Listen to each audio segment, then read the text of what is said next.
This is the final training in our series, so thank you for hanging with us this long. I'd also like to thank our sponsors for this series. Oh, I'm sorry. It's the Maternal Child Health and Title V Adolescent Health Block Grant.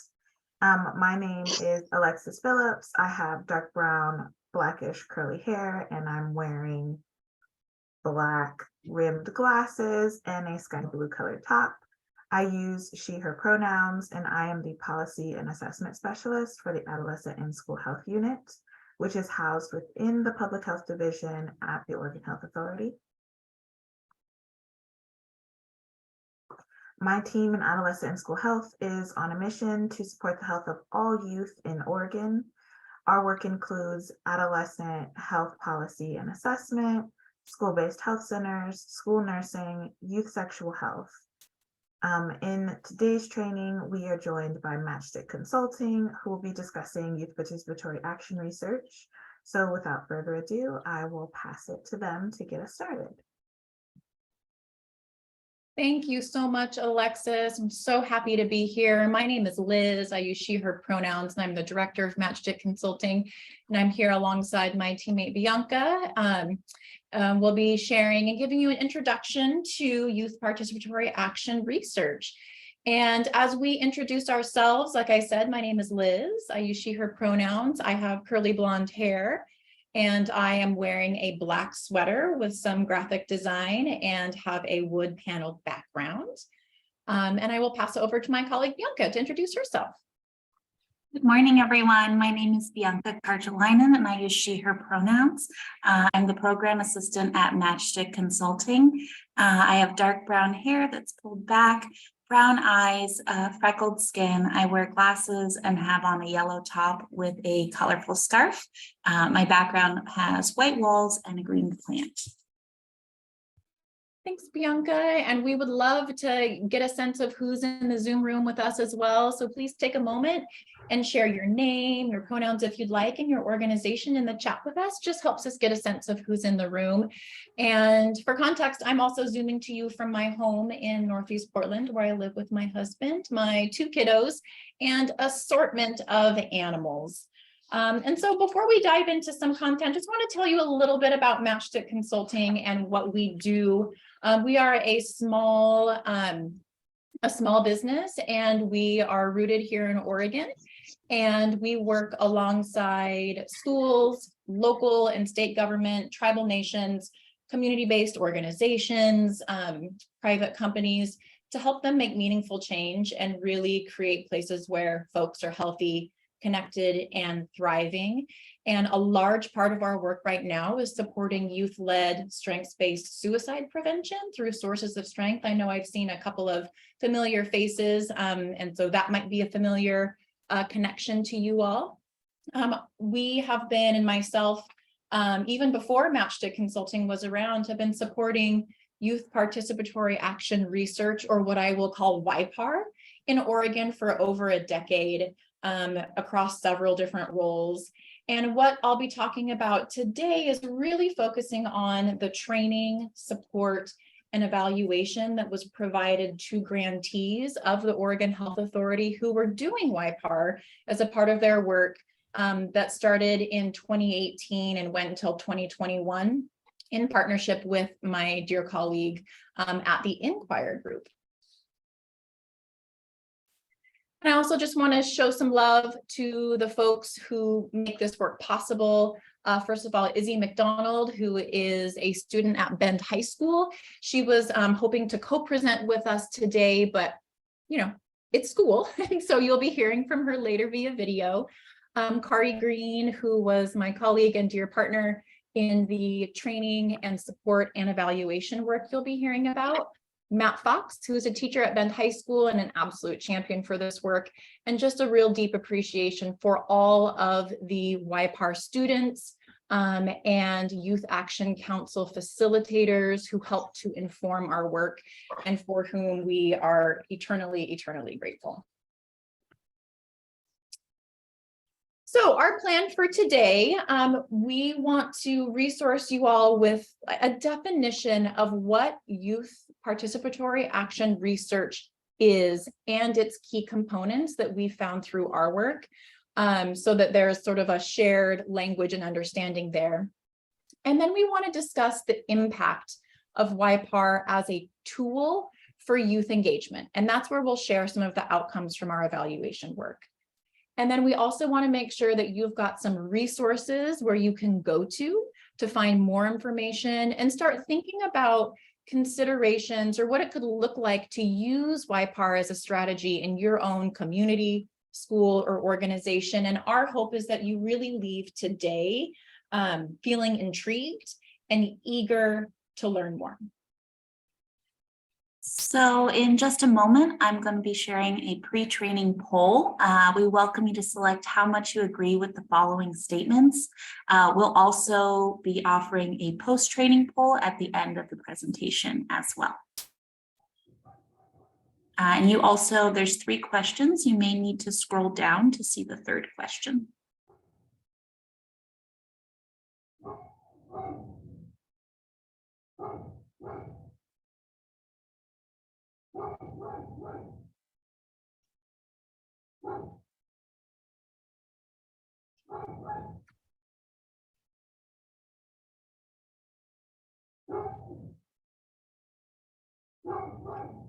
Those answers are coming in. We've got about 53% of the room has answered. So we'll give you just another minute or so to complete that poll.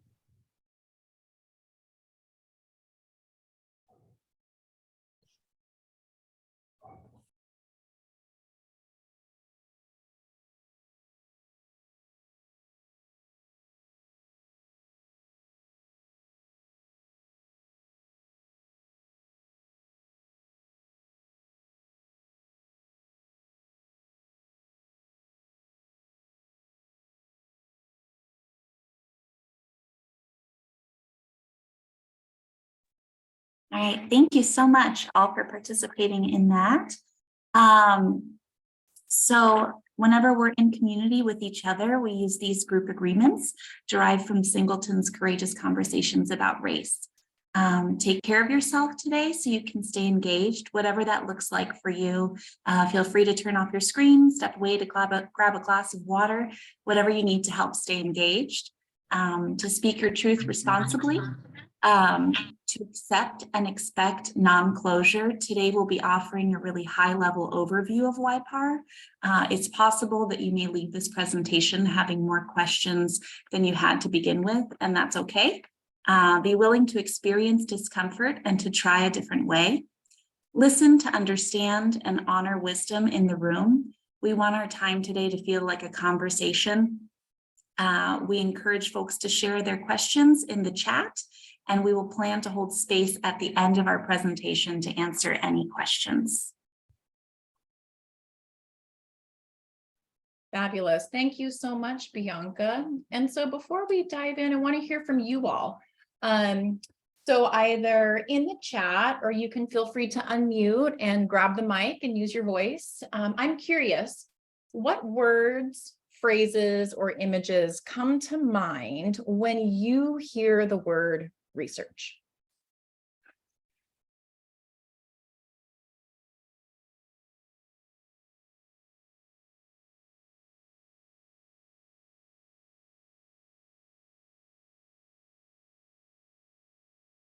Asking questions, yeah, absolutely. Knowledge, scientists, data entry, data participants, yeah, absolutely. Yay, data. Hearing a lot of data, studying, absolutely. Yeah, evaluation. I think the foundation of evidence-based practices, historical analysis. Yes, absolutely. These are absolutely some of the things folks think of when they hear the word research. Sometimes we'll see like white lab coats or, you know, clipboards with people taking notes, finding ideas. Yes, absolutely. And so when we think about what YPAR is, or youth participatory action research, you can go to the next slide, B. It is really kind of taking what some folks might think of as like traditional research and turning it on its head. It falls under the umbrella of participatory research models that really emerged during civil rights movements in the US and Canada, as well as independence movements from countries dominated by colonial orders in Latin America, Africa, Australia, New Zealand, and South Asia. And it's also really rooted in the work of Paulo Freire and pedagogy of the oppressed, and that to really these liberatory practices to take the power of knowledge creation and meaning making and putting it in the hands of the people. And so for youth participatory action research, it's really centering young people in that process. So YPAR is this process of inquiry that's rooted in these really anti-oppressive and liberatory practices that really thinks about redefining and reframing who has the authority and the expertise to produce knowledge and influence change. Because oftentimes research is sort of seen as something that is in the realm of academia or sort of like on this ivory tower. And this is really putting it in the hands of the people who are most impacted. It's also a system and a structure for centering young people in issues that impact their day-to-day life. And so it is a way to really engage young people in policies, programs, and practices that impact them. And it's also a really dynamic and flexible approach that can be used by youth-serving organizations or in schools as clubs or for a credit-based class. And so it's this really dynamic and adaptable thing that is having impacts at so many different levels. And the reason is because young people are working in partnership with adults to gather skills around asking questions, understanding what's influencing issues that impact their lives, how to gather information, and then thinking about how to use that information for social change that will impact their schools, systems, and communities. And so we want to take a minute and just give you kind of a high-level sense of the YPAR model and some of the key components that we found through our work working with folks doing this in community-based organizations, school-based clubs, and classrooms. And so this visual, we'll touch on each component and then dive into them a little bit more deeply. And so the two images that you see at the center, these are the foundational components of a YPAR model. The first being that it is done in partnership, that it's a youth-adult partnership. And the second is that it is in service of a youth-led social change project. It's not just research for research's sake. It is important that it's actually meant to create change in a community. And then the four images that you see circling that foundation are kind of like the research activities or the components.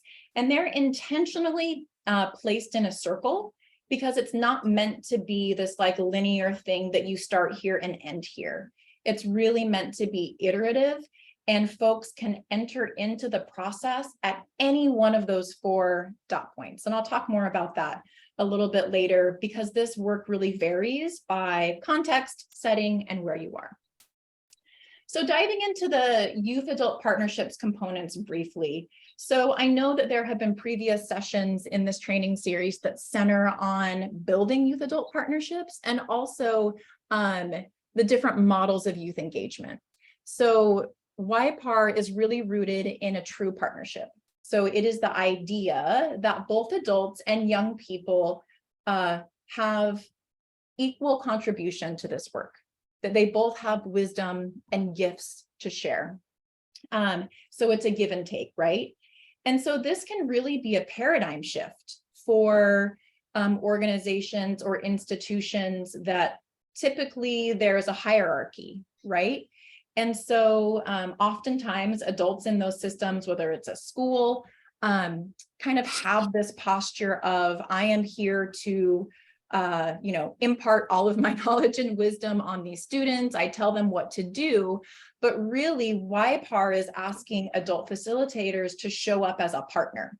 and say, I'm not here to do this for you. I'm not going to solve the problems for you, but I'm here to do this alongside you.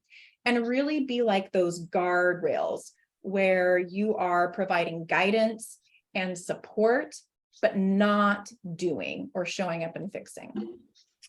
And this work, and because of that, it really creates this opportunity where those typical hierarchies are suspended and creates a place where folks need to decide, how are we going to make decisions as a community together? How are we going to address conflict? And creates the space where folks can really address issues of power systems and oppression in a really supportive way. And that's because it's rooted in relationship. There has to be a balance of doing and being, and we heard that over and over again, that there has to be intentional time for building community and having fun. And we also heard that there's a real collective that's created, and it fosters a sense of belonging because folks are working together towards a shared mission and purpose. And this quote here by one of our YPAR students named that they like that collective determination that we all sort of have of not being afraid to take risks and maybe upsetting some people, but that's sometimes what you have to do to make change. And so it's really rooted in that partnership. The second component is that there is a youth-led project for social change. And so again, this is not research for research's sake. And the young people are the ones who are deciding what the focus is and making decisions, and adults are really there to support logistically and emotionally. And that emotional support is real because these projects are typically centered on social issues that often deal with policy or politics, or they're trying to change structures around them. And it can be really hard. And so everybody really goes through that together. And these project teams are also a space for young folks to learn and practice skills. How are we going to address conflict when it arises and disagreements? How are we going to overcome obstacles, because they will surely arise? And this is a quote from one of our students, again, who's just naming that impact of a project focused on social change. They've learned to fight and work for what they believe in, which has been made easier through this class. And it's instilled a belief that they're capable of changing what you want to see changed. And so then let's take a minute and just talk through some of the research components. And so obviously there's a lot more activity happening in the day-to-day of a YPAR process, but these 4 research components we found to really be kind of the pillars of this model.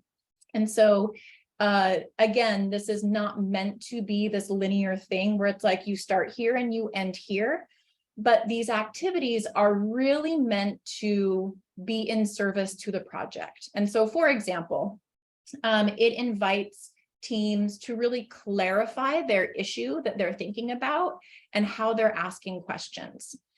And then it also invites them to think about what is actually influencing that issue that we're thinking about. And so they think about it at an individual level, a relational level, the community influences, and then also broader societal norms, policies, rules, and law. And we call that the social ecological model. And it really helps to expand their thinking around an issue that they're focused on. And then it also invites them to, to explore different ways of seeking knowledge and data and information. Thinking about, beyond surveys and interviews, but what are different ways that we can use observation or mapping or storytelling to understand the issue. And then finally, collecting that data, and then how do we make meaning of what we collected. And so I also just want to name that teams can enter into these activities at any point in the circle. So for example, we will often have groups that are like, we know the issue that we want to work on. We know that we want to, work on doing a mental health week. at our school, for example. And so they've already got the issue identified. But then you can take some time to think more broadly about that issue. How do we know what types of mental health resources we want to share? What are students in our school struggling with the most? Who is most impacted by that issue? What voices do we need to make sure we're bringing into this? And so it provides this framework for young folks to think critically and reflect, and honestly to check some of their preconceived ideas or assumptions. Or you might have a team that is starting with data, like your organization or your school or district maybe has some climate and culture data, and you want a team of young folks to help make meaning of that and maybe dig a little bit deeper to help decide what you're going to do with that data and that information. And so these are really meant to be things that folks can take and pick and choose what helps them. And so the way that we are going to resource you all is, I'm going to share my screen. We have created, and you will get a link after this session to a Google folder. And in this Google folder, we have a number of resources that we have, sort of developed and iterated over the years of training adult facilitators in this work. And so what you'll see are just some, overview documents and an example of a YPAR project from one of our community-based partners, a folder that has some facilitator resources, and then we have broken out some of the key sort of foundational research activities. And so in each of these folders, you will find a document that provides kind of like some facilitative strategies or activities that you could do with a group. And again, these are meant to just help give you an idea and a framework and a structure for what will help support the needs of your group, and also some helpful handouts. And so we have those for identifying the issue, whether you're starting from a place of, we already know what the issue is, and so here's some good reflection questions, to we are a wide blank canvas. How do we brainstorm different ideas with our young people?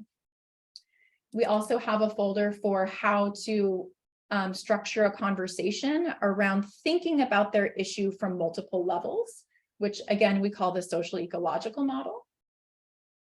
And then we have a folder with resources to broaden and introduce young people to different research methods. And so this is helping facilitators kind of create like a research methods roundtable. And we have resource and information for these 6 different types of research methods or ways of acquiring data or information. And again, all of these can be, adapted based off of what will work well in your organization, what you have expertise in. And this is also a really great opportunity to see what partners you can pull in to help share information about focus groups or doing other types of research methods that you might not have as much experience with. And so again, you will be receiving a link to this Google folder so that you can take it. You'll be there as a viewer. You can download anything, share it with folks, and hopefully use that as a resource to help you as you're starting to think about YPAR in your own school or community. What I will say about the research steps is that it does slow things down. Asking young folks to pause and think ecologically about their issue, to talk to more people before they put out a survey or whatever it might be, slows the process down, which can feel challenging for some young folks and for some facilitators as well, who are like, but no, this is the issue. We know what we want to do, let's do it. However, I just wanted to share this quote from one of our facilitators that named this and really said that when they decided to be methodical and intentional about the research process, that it really had them thinking that they thought they had a sense of the needs, or maybe they thought they knew the needs that the group had, but hadn't checked in with the whole school. And so this year they have been thinking about things a little bit more from a bigger scale and recognizing that, oh yeah, there are all these other aspects that we could be addressing with our project. And so that's a really important piece of this, is kind of slowing things down and inviting young folks to look at an issue from multiple perspectives, to think about it. And then also doing this research process really equips them with data that can be incredibly helpful when they're moving to talk with decision makers or leaders or legislators about their issue.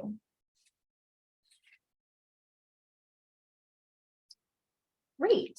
And so I want to pause. I just downloaded a lot of information into your Zoom screens and into your brains. We'll take a 5-minute break, but I just want to see if there are any questions or any reflections or anything that's coming up for folks before we pause and take a 5-minute break.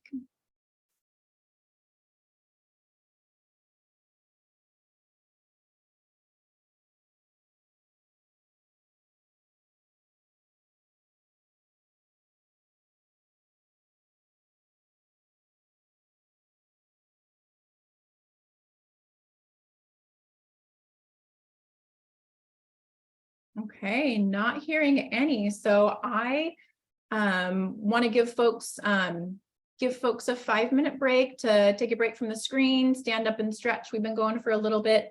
And then when we come back, we will be hearing from Izzy, one of our students who participated in a YPAR project. I want to touch on some of the outcomes, some of the impacts on young people who've participated in YPAR, and then start to have a conversation with you all about what could this look like in your organization, with your young people that you're working with, and issues that are ripe for a YPAR project. So we'll take a 5-minute break. You can either enjoy the nature scenes that you will be seeing here on the screen, or feel free to step up, take a break, and we will come back at 10:38.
All right, folks, it's 10:38. You can start to come on back to your screen if you can hear my voice.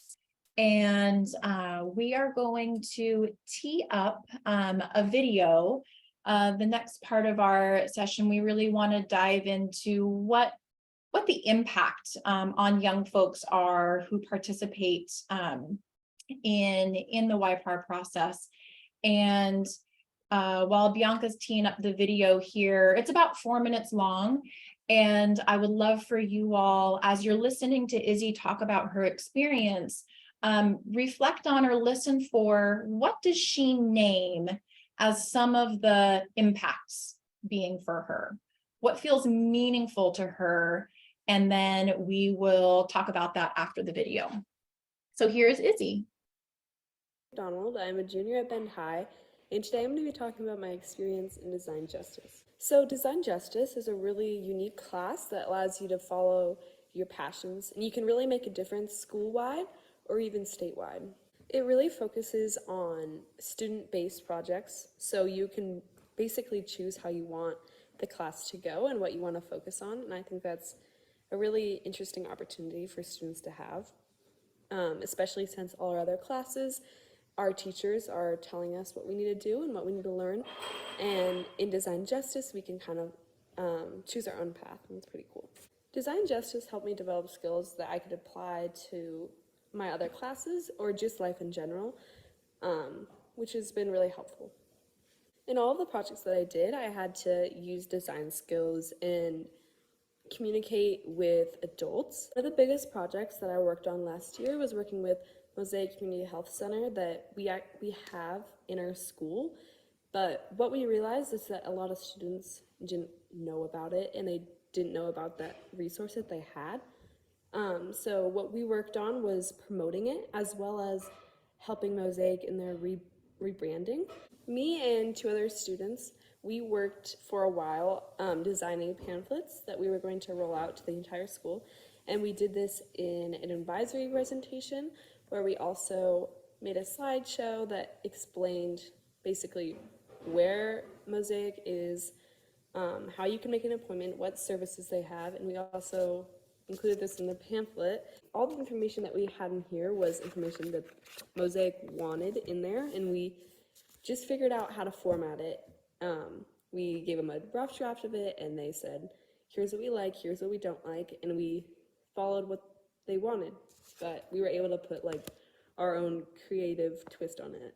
A memory that really stood out to me was once we finished our pamphlet and were able to roll them out to all the students. It was really awesome to see them get passed out to all the students, something that we worked so hard on, and just to see everyone's reaction to it. Design justice has really taught me that I am able to accomplish hard things, and I can actually make a difference in the world around me and just my school around me. Being able to choose a project that interests you and what you want to see happen is really beneficial, because you get to work through it start to end and figure out what steps you need to get from here to there. And I think that's really important. Design justice really allowed me to make relationships with the students in the class, especially who I worked on the project with. Yeah, it was just really fun to be with people that you like to be around, but also work on something that you all want to see happen. Design justice is a class that prepares you for the real world. You have to solve real life problems, you have to collaborate with others, and it also just helps you become a more dynamic thinker. I would really recommend other organizations or schools implementing something similar to design justice. I think that it has helped me develop a lot of new skills. It really engages you in problems that are bigger than yourself, and it involves you in your community. I think it's really great that there's a platform for students to make meaningful contributions to our world, especially since we dictate how our future is going to go. And I think design justice has really allowed for students to get their voice heard.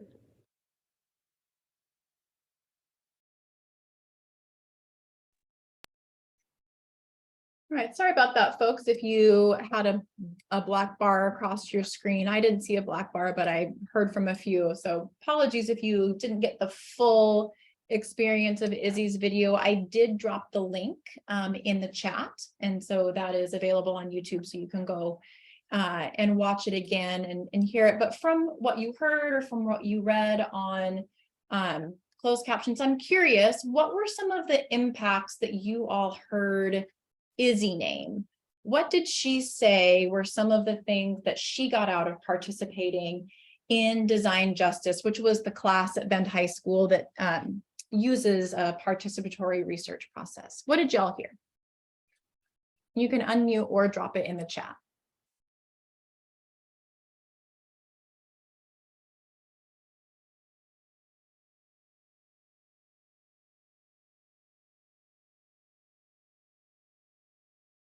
She mentioned how it allows for dynamic thinking. Yeah, absolutely. Absolutely.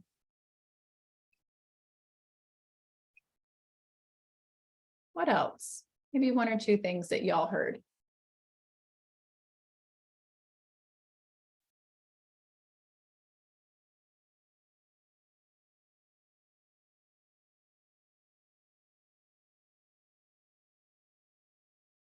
And she also highlighted the appreciation for independence. Yeah, absolutely.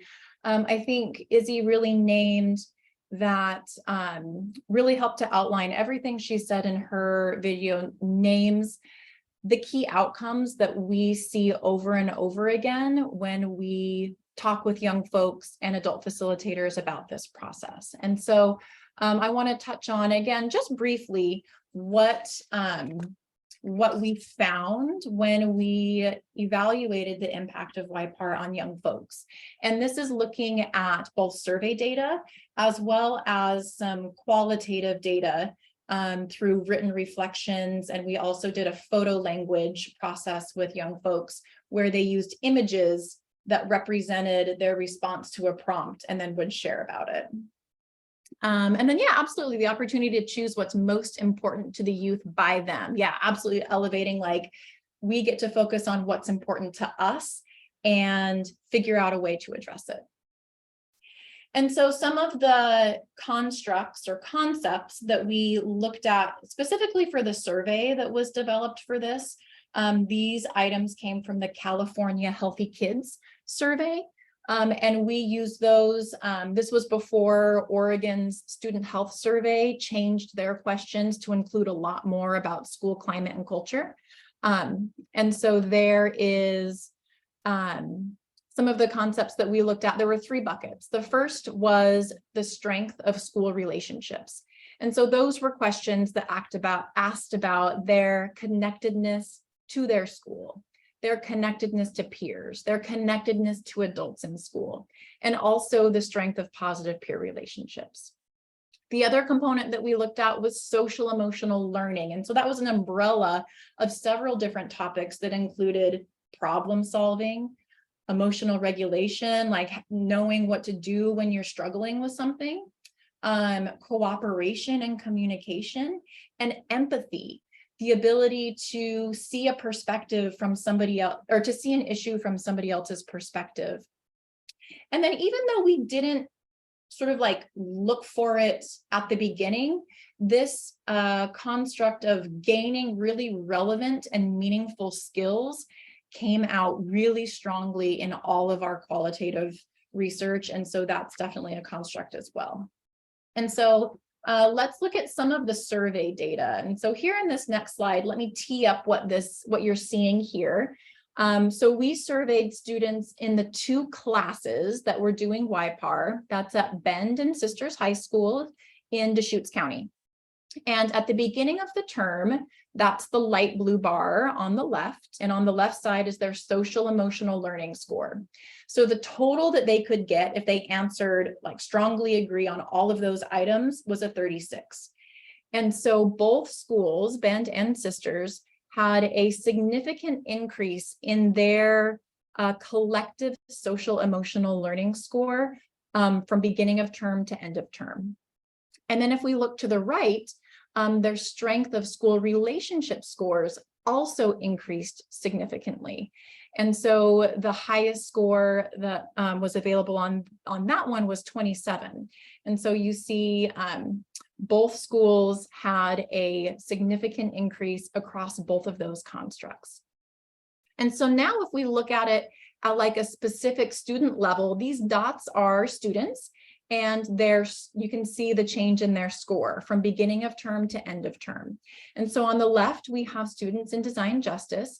And we want to show this because we want to show that every student had a positive increase. Some was larger than others, of course.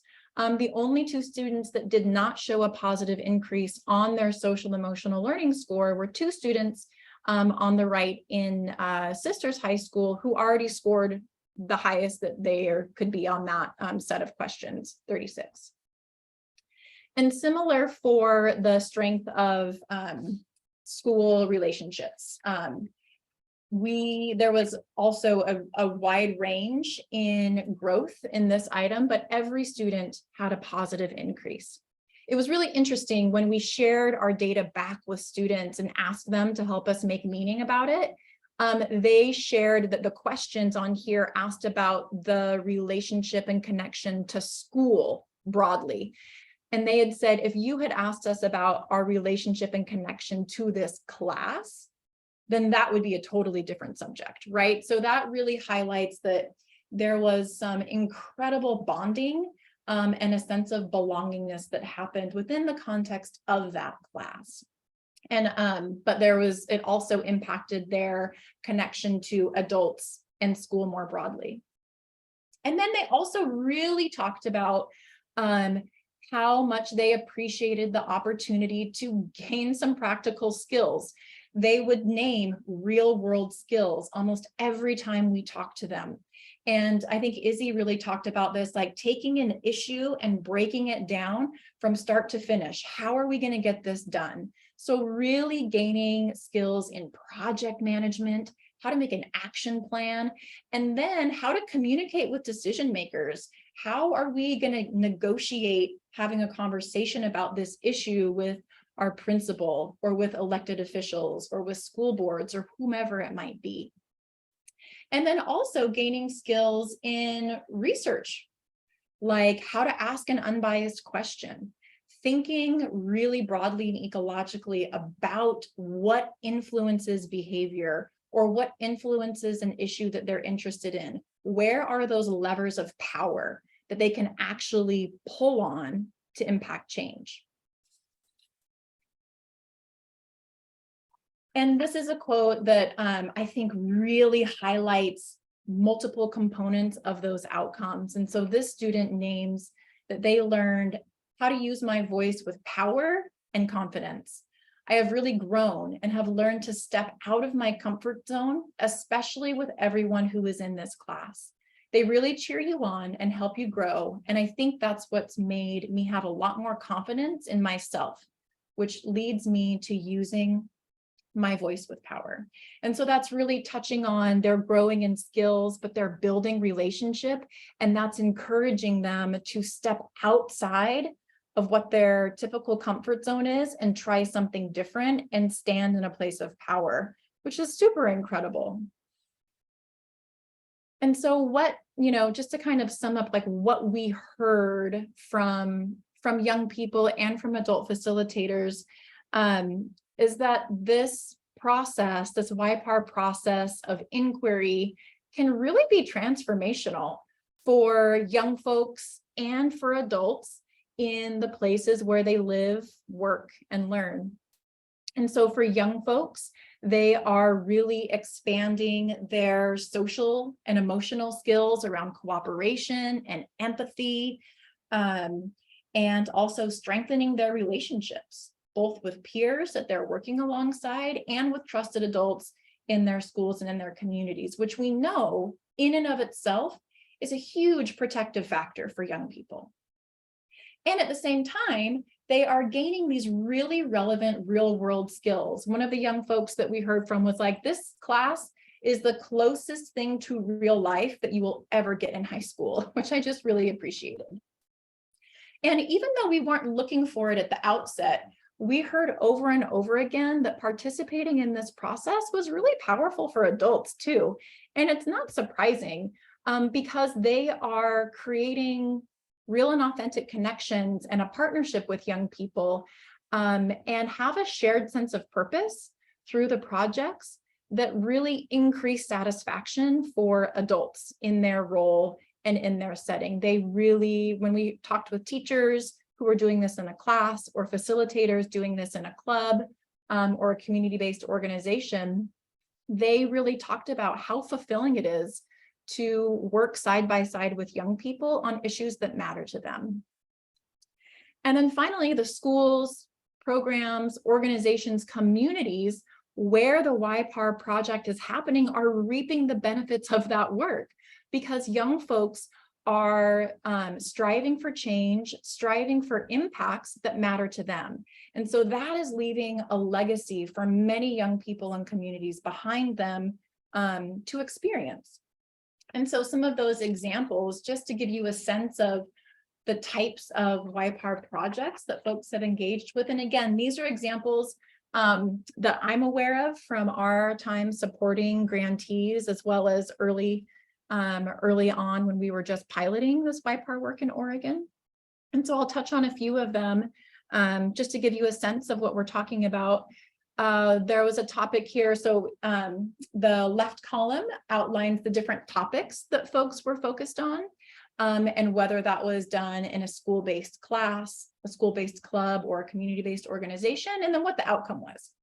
And so one that happened fairly recently in a school-based class, they were focused on menstrual equity. And so the students spent time researching what is the impact of not having access to free period products at school? What's the impact on mental health and wellness of students, their ability to be fully present in class? And so while they were working with their district administrators, their principals, their school board on a campaign to provide free period products in bathrooms, there was a bill in the Oregon legislature that they were able to connect to and advocate for and testify for. And that was passed in 2021 as the Menstrual Dignity Act. And then another example, students were looking at mental health resources available at school. So this was Izzy's project that she named. And this one was really interesting because at the beginning, the students said, we need more mental health resources in our school. But through their research process, they discovered we actually have quite a few mental health resources available through our school-based health center. But what the issue is that students aren't super aware of what those resources are and how to access them. And that's what started that pamphlet and awareness campaign that Izzy was talking about. And so some other examples, there was a project focusing on changing the dress code at school, and that resulted in years of work. This was a multi-year project in this class, and administration meetings, going to the school board, that there's a new policy for their district around dress code. And then some additional projects looked at the impact of distance learning on students and presented to school leadership to talk about what some possible supports could be. Looking at the inclusivity and health lessons, specifically if they are representative of an LGBTQ+ student experience. And then one of our community-based organizations, Planned Parenthood, Columbia Willamette's Teen Council, back in like 2014, 2015, used YPAR to look at issues around healthy relationships and consent. And they used that information to inform their student-run health lessons.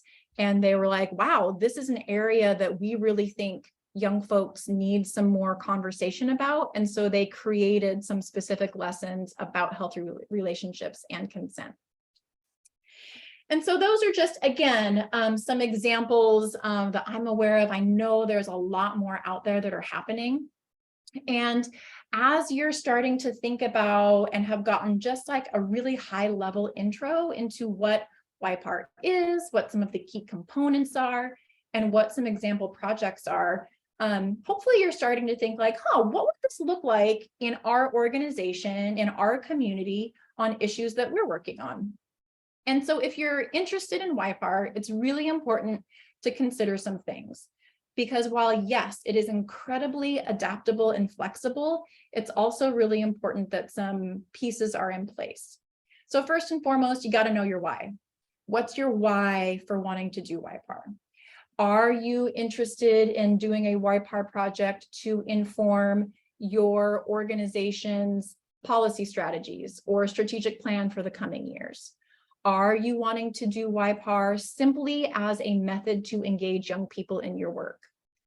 Are you wanting to do YPAR as an activity for a grant that's funded around a certain topic?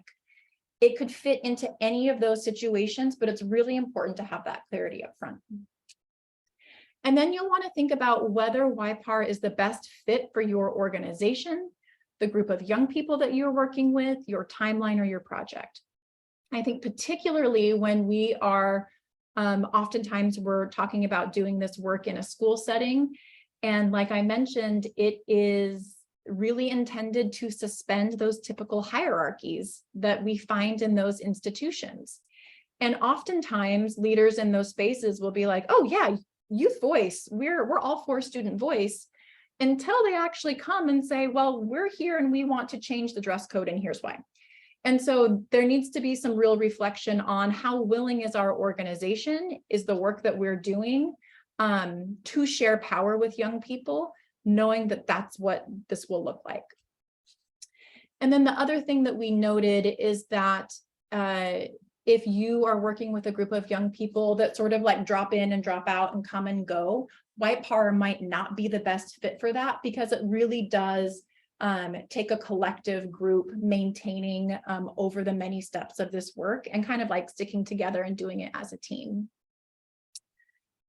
And then the other question to really think about is whether or not facilitators will have adequate time and resources to do this process. We heard this loud and clear from facilitators that we worked with. Y'all know, working with young people, even in partnership, there takes a lot of sort of background work to create that container for connection, for relationship, and for power sharing to happen. So there is a lot of logistical sort of background support planning that typically falls to the adult that's facilitating this work with young people. And so it's really, really important that they are resourced with the time, space, and financial resources that they need to do that well. And then finally, you'll really want to think about how youth co-researchers will be compensated for their time, energy, and expertise. And so that could look like, it's being done as a 4-credit class, it's being done as an internship or a field experience, or they're being paid an hourly rate or a stipend or whatever that is. But it's really, really important that young folks are compensated for their time and their energy as researchers. Okay, so I'd love to get you all into some breakouts and start thinking about and having a conversation about what this might look like in the spaces and settings that you are in. So we're going to move you into breakouts. There'll be probably 3 or 4 folks in a breakout room.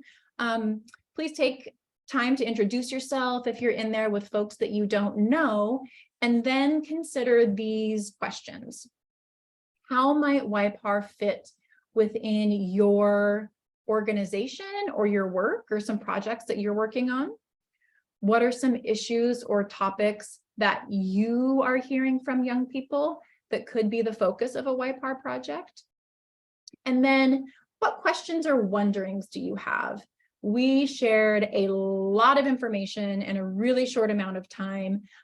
Just for reference, like our YPAR facilitators who we were supporting with grant dollars attended a 2-day full training to be able to do a real deep dive into all of the activities and the foundations of this work. So this is just really scratching the surface of what this can be. And so I'm curious to know what questions or wonderings you have.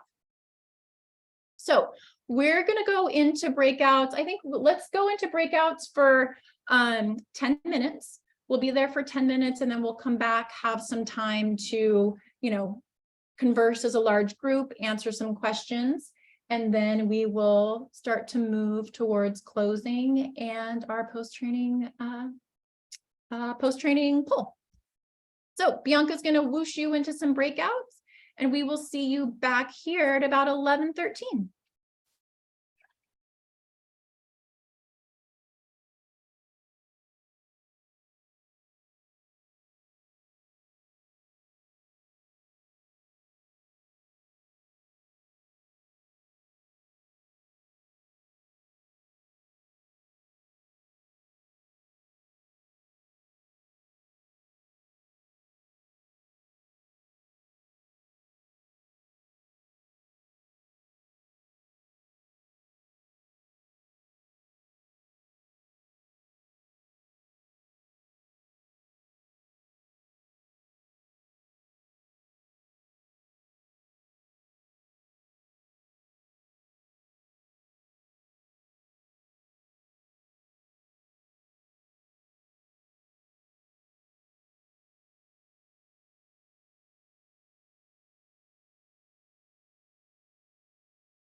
Hi, Maxwell, what room were you in? Do you remember? Yeah, hi, sorry, I had to switch devices. My mic wasn't working. I was in group 2. Group 2. Wonderful. Yeah. I'll send you back there. Thank you. Thank you so much.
Welcome back, folks. No, people will be coming in from those breakouts in just a minute.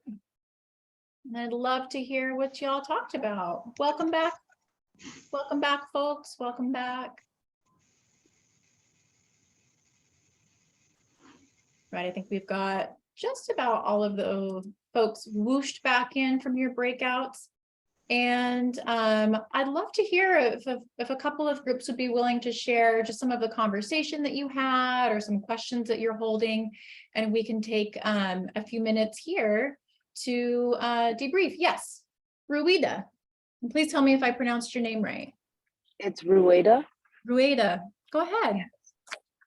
So my group kind of had a conversation about the potential project that we would do at my high school, at Aloha High School. And it's kind of, well, what I was thinking was that if we were to do a project there, it would be around what the students have conversated with me about, like some types of discrimination or some things that they wanted to change at the school.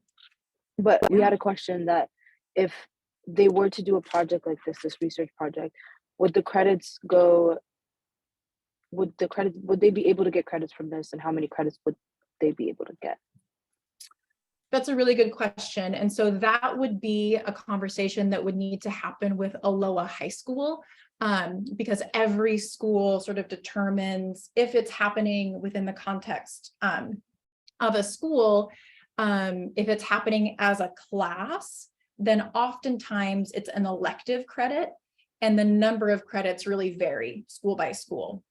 But there's also the possibility of doing the work as a club, so outside of like a formal class.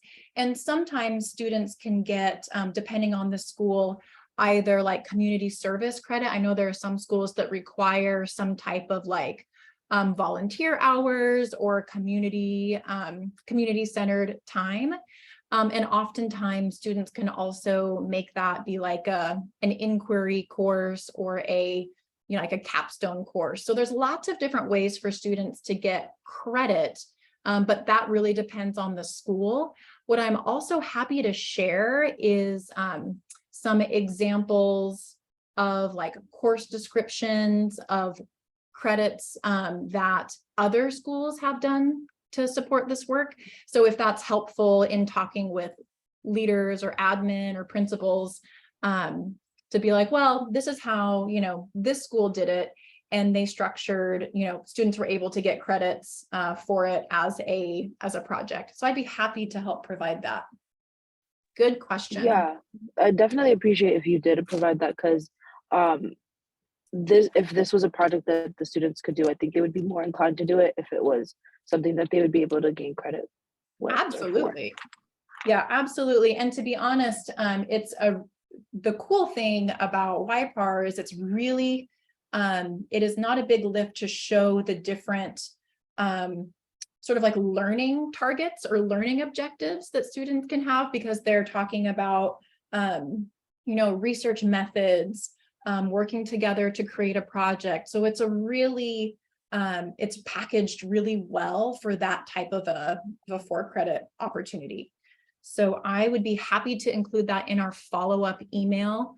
I'm writing a note. We can attach some of those like course descriptions and how other schools have done it.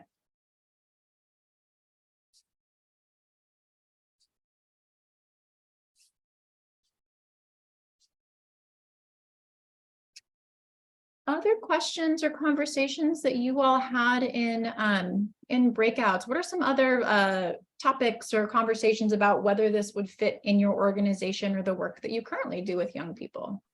Well, I'll go ahead and share a little bit about one thing that we talked about.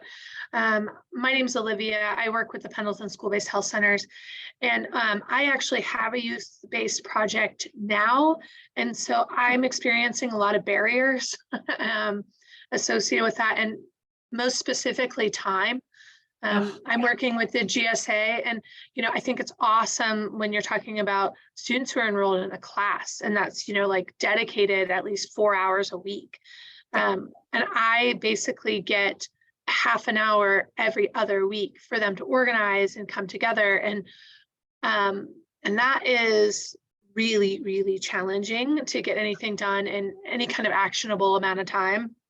So that's something I'm struggling with. And I was thinking about how you mentioned compensation, because I'm trying to pull the officers in to kind of organize outside of that time frame. Mhm. And I definitely lure them. I pay them with food, but I don't. And so that's kind of just something else I can think about. Like you mentioned, if it was sort of like an internship, how I can utilize that to get them here, because they don't want to meet outside of school time, because they want all students to be able to attend without telling their parents what kind of organization it is. And so that's my big barrier. And so I'm kind of looking for ways around that. If anybody has any input, I would love to hear it. But I think the compensation bit was helpful. Yeah, I mean, I'd love to hear from the group. I know there's probably a lot of wisdom here on that issue. I think what you're naming, Olivia, is something that comes up often when we were supporting YAC or Youth Action Council facilitators who were doing this work as a club. They ran up against that same kind of an issue, whether it was, trying to meet during lunch. And there are some parts of particularly a research process that cannot be completed in 30 minutes during lunch. So that is just a really big challenge. And some of the things that we encourage is like sometimes some schools, I don't know if Pendleton has this, like protected like club time during the day, or trying to leverage those early release or late starts if that happens, or even non-student days. But then there's lots of challenges that arise with that around transportation and how to make sure that students who are involved can have access to it. But do other folks have thoughts or ideas around finding time to meet, or anything that Olivia brought up? Well, something that in our organization, I work with Cairo, we've been trying is like getting at least tutoring to be virtual, which has been a real challenge for us, but I don't know if that's a possibility for some other people. For you, Olivia, I know that different students have different access to space and time and technology to do that, which is what we run up against. But if that's a possibility, that seems like a way to kind of get around needing a space and dedicated time. Yeah, thanks, Maxwell, for bringing up the virtual aspect. I forgot to name in the resource folder that you all will get a link to. Those facilitation strategies provide activities for both in-person and virtual, because we were resourcing facilitators before, during, and after like the remote learning and when the pandemic really started. So we have, there's Jamboards that are already built, there's slide decks that are already built to really hopefully make that an easier lift if you're doing this virtually. And we found that it has just as much impact on students when it's done virtually as well. So that was a really cool sort of side thing that we got to see. Excellent. Maybe like one more question or comment, and then we can move into sharing some more resources and places y'all can go for information, and then we can start moving into closure. Are there any like final questions or reflections from folks?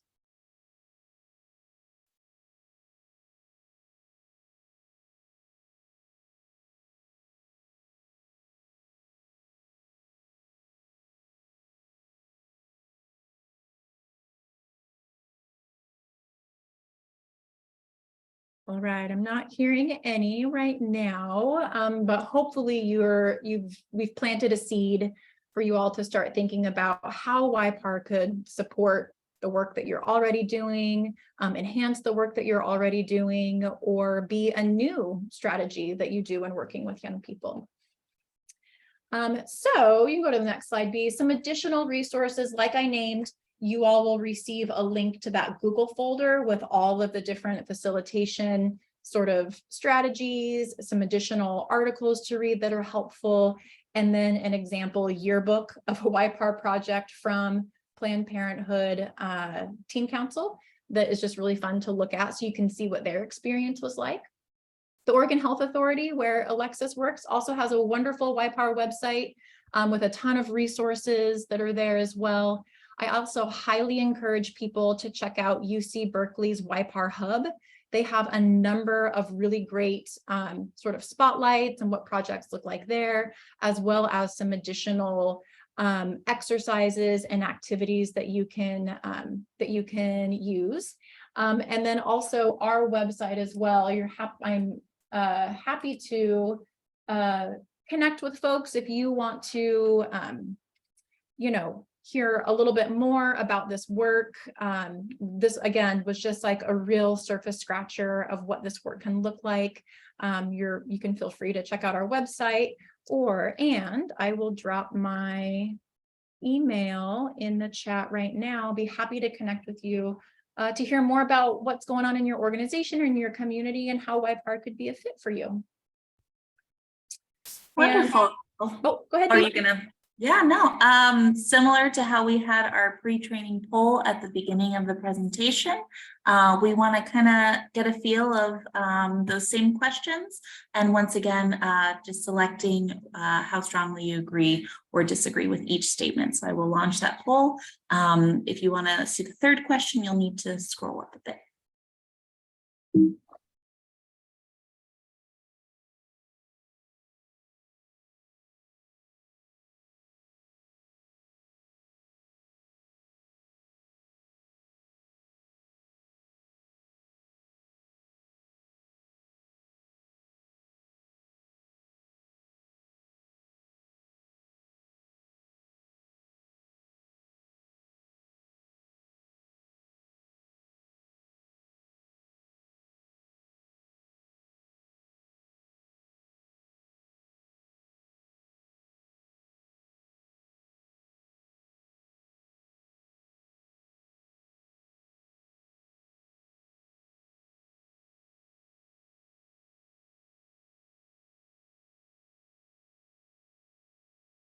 Just another 30 seconds or so, or a minute or so for folks to complete that poll. We've got about 82% of folks completing it. So thank you so much for answering those poll questions. It's really, really important to us. And I know it's important to Alexis and sponsors of this work. So we really appreciate that.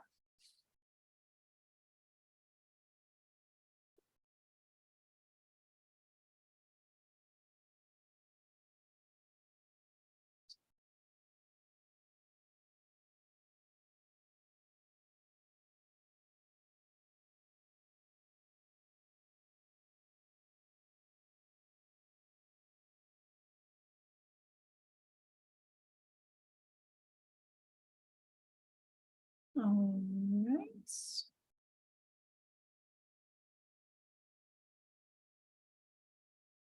Well, fabulous. I know Alexis is going to close us out, but I just want to thank you all for joining us today. It's been a real treat to get to meet you all and get to hear a little bit about what you're thinking for this process in your communities. And thank you again for having me. And Alexis, I'll pass it over to you to close us out. Thank you all. Thanks, Liz. Thanks for joining us today. Thank you, Bianca, as well, our wonderful presenters at Matchstick. This was great. I will be sending everyone who registered a copy of the slides, recording, and the additional resources that were discussed earlier. If you have any other questions or would like to follow up, please feel free to email and reach out to me. Thank you for joining. Have a great rest of your day. Thank you.